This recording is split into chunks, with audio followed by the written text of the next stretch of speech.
All right, so in this video, we're going to be looking at another project for Benjamin.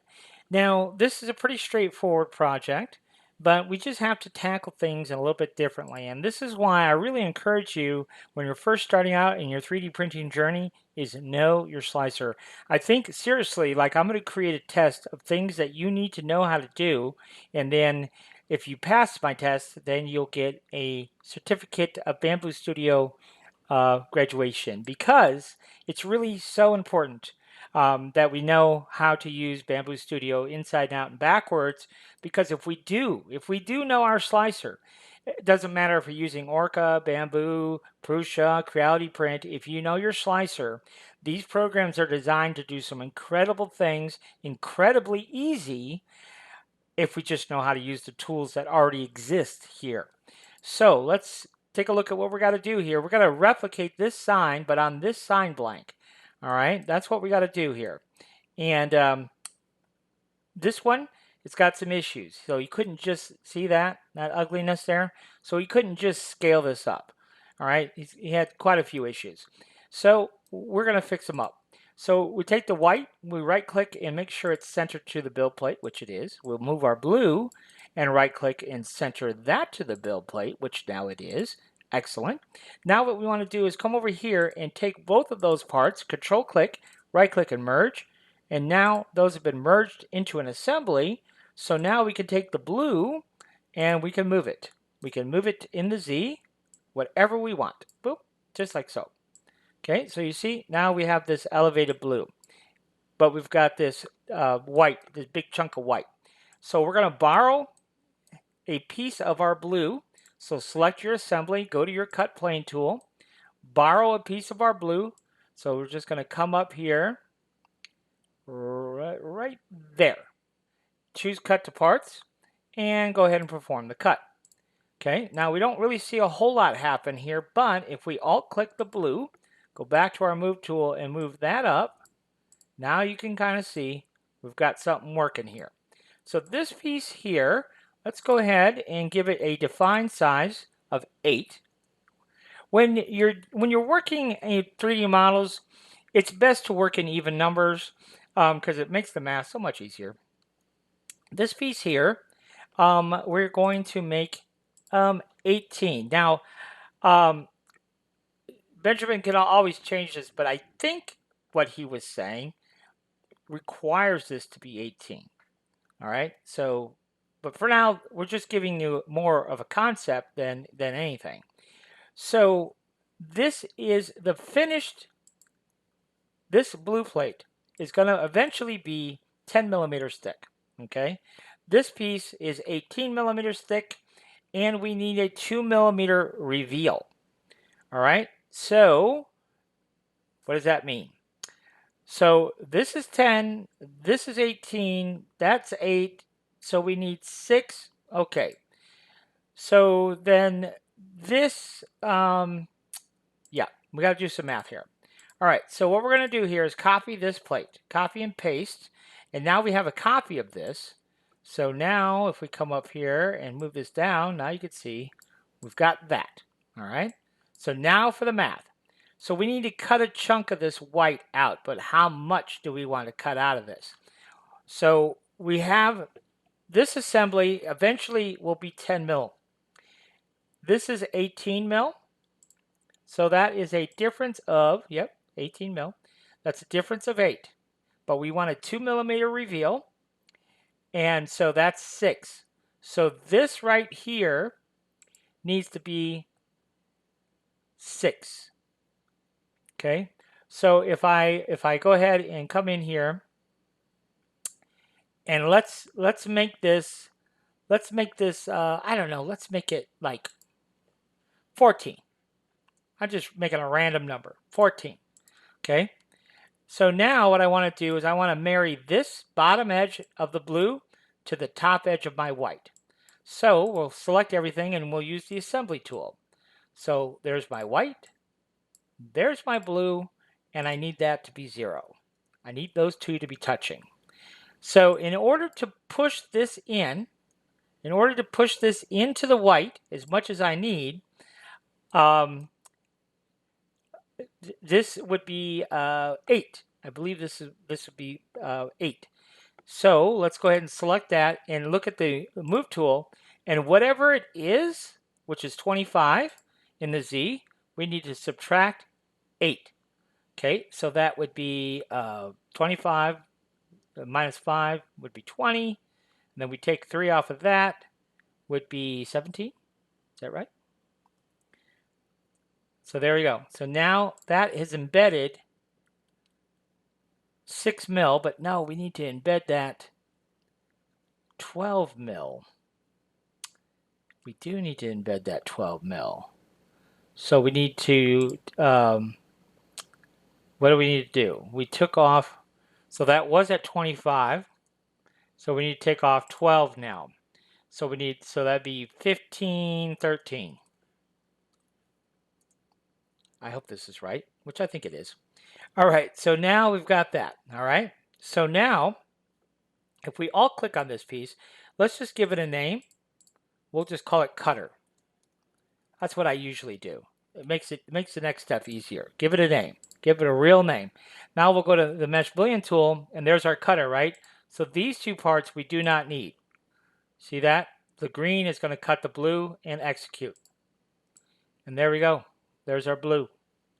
All right. So now what we want to do is just alt-click this and set this to 2. Okay.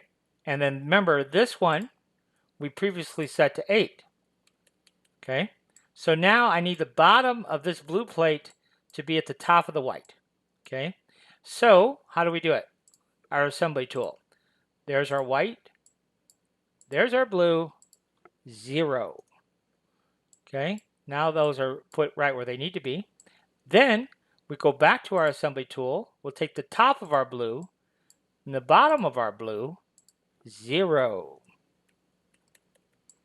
And so now that is what we got. We got a little reveal there. Everything looks good. And we have 4 millimeters of thickness on the blue, which if we set our print settings correctly, we should be able to get a really nice opaque blue print. Everything will look really sharp. All right, so that takes care of that. So now over here, we are just going to take a look at these. I don't know how big these are. How big are those? Some kind of random dimension. So let's make it not random. I don't like randomness. So we'll do 16 by 6 maybe. And then we could just bring those over here like so. Right, because these are negative parts. And what they'll eventually do is they'll cut a hole in that plate. So I'm just gonna do this visually. We're gonna line up the edge of this one to that. So see how that's kind of lined up there. And then what we'll do is we'll come over here and copy this and paste it and just slide it over. Now, if we use our move tool, then we can slide perfectly horizontally. And we're going to line it up to the same rib as that one is. So you see we're 2 in, 2 in. It's a little bit too far. So let's go back it off a little bit.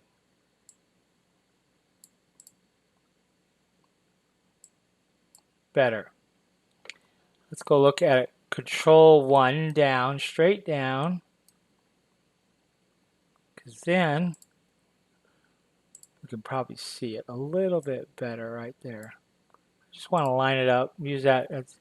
That's close enough for government work, but I just wanted to, you see here we're roughly lined up there. So yeah, that's close enough. All right, I'll live with that. So that's take care of that. And then all we have to do is alt-click this and get rid of that. And then we can alt-click this and we'll get rid of that as well. So now that we just have our name, okay? So how do I want to do this? This is all part of that assembly. Let me think about this for a second. Yes. Let's go ahead and split the objects. I think that's the way to do this. So then what we're going to do is just select all of this, slide it over. Well, let's go ahead and put that in an assembly. So right click and merge, and then right click on this and center it up. Okay, so now we've centered it up here. So now we're going to go Control 1, look at it straight down, go to the scale tool and scale it up, and go ahead and move it so it's centered. I'm looking at the space here and the space here, and maybe we could scale it up just a slight bit more. Okay, something like that. I can live with that. All right, so now what we have to do is we have to take all of the parts of this assembly and control click this assembly, right click and merge, and bring those up. Now we don't know how much we got to bring them up, but it's these pieces right here. So the Martinez family and Disneyland. I think that's it. So now what we're going to do is just move those up. So we are going to go to move and just pull them up. Something like that. Okay. We'll back out of here. Now we lost our, but that's okay. We'll put those back in. We lost our little negative parts, but it doesn't really matter. All right. So what we have to do now is grab the assembly tool and click the top face of our blue and the bottom face here and zero that out. And so now you can see the Martinez family is right on top of blue. So do that again. Right there. Right there. And there we go. Okay, so now you can see that is our sign. Now we do need our little negative slots. So let's do that real quick. Let's go ahead and add a cube. And there it is. And so we want to scale this to 16 wide. And that was 6 this way. And we'll do 50 that way. And then we could go ahead and move these into position, more or less where we want them. So yes, I want to line these up more or less with that. But we'll come down a little bit. Something like that. And then we're just going to slide this over. So we're just going to, let's see, let's go ahead and combine it to this model. So Shift Control, right click and merge. And then we'll slide that over. But we have to make a copy of it. So Alt click, Control C, Control V. And then we'll slide it on over. Okay, something like that. Let's come over to this side. So we want it lined up right there to that one. See where it just barely looks out? Right there. Okay, so 1, 2, and it's on the third one. So back over here, you can see we're at 1, 2, and it's on the third one. Perfect. So now let's go ahead and make these negatives. So we can right click. So we alt click, right click, and then change to negative part. So again, alt click, just this. Right click, change type to negative. Okay. So there you go. So now we can go ahead and just move our perch tower over here. Everything looks good. Let's go ahead and slice it.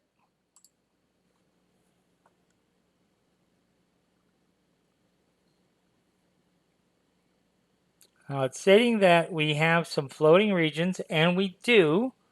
We do have floating regions because of our blue ridges. Okay. Now, can we print without doing that? Yes, I believe we could print without using supports. You could see that our negative pieces did cut a hole all the way through. So we've got that working for us. So we'll be able to attach it But yes, that is essentially our finished sign. So you can see a little bit of work, but you can get the job done. The only thing is, like I said, this is a small bridge that I think we could slow our bridge down and we could still print without supports. But um, there you go, one completed sign. So now, Benjamin, all you gotta do is do that all over again, and you're golden. So if you got a project that you want to see demonstrated, that you need help with, feel free to reach out. Maybe we can make you a little video demonstration and show you how it's done. All right. So until next time, thanks for watching. If you have any questions or need one-on-one training or some custom files made for you, this is my contact information, so feel free to reach out via email. You can text me. You could even give me a call. I'd be happy to answer questions or give you more details on the one-on-one training we offer, and as well as if you need custom files made until you are up to speed on how to make them yourself, feel free to reach out and we'd be happy to help you with that as well.